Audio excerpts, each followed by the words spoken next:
Red রোডে 7 দিন যান চলাচল বন্ধ, সরকারি নির্দেশকে চ্যালেঞ্জ জানিয়ে এবার হাইকোর্টে মামলা করা হয়েছে। এই যে সিদ্ধান্ত, সেই সিদ্ধান্তের বিরুদ্ধে এবার হাইকোর্টের দ্বারস্থ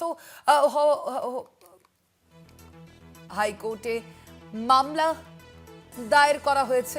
হাইকোর্টের দ্বারস্থ অল ইন্ডিয়া লয়ার্স অ্যাসোসিয়েশন। কথা বলবে নিয়ে পীযূষ কান্দির এক প্রতিনিধি রয়েছেন ফোন লাইনে। পীযূষ দা, এই বিষয়ে ঠিক কি কারণে মামলা, ঠিক কি আবেদন?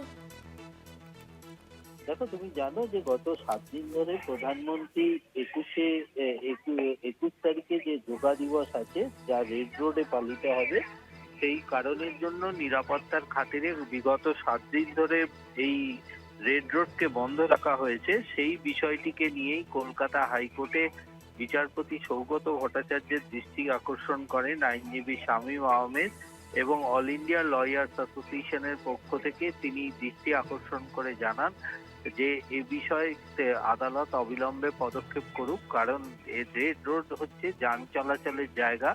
এছাড়াও রেড রোডে যে নমাজ বন্ধ করে দেওয়া হয়েছিল, ঈদের নমাজ, সেই বিষয়টিও কিন্তু এই মামলায় উল্লেখ করা হয়। সেই বিষয়টিকে সামনে রেখে আইনজীবী মামলা দায়েরের অনুমতি চান এবং দ্রুত শুনানির আবেদন করেন।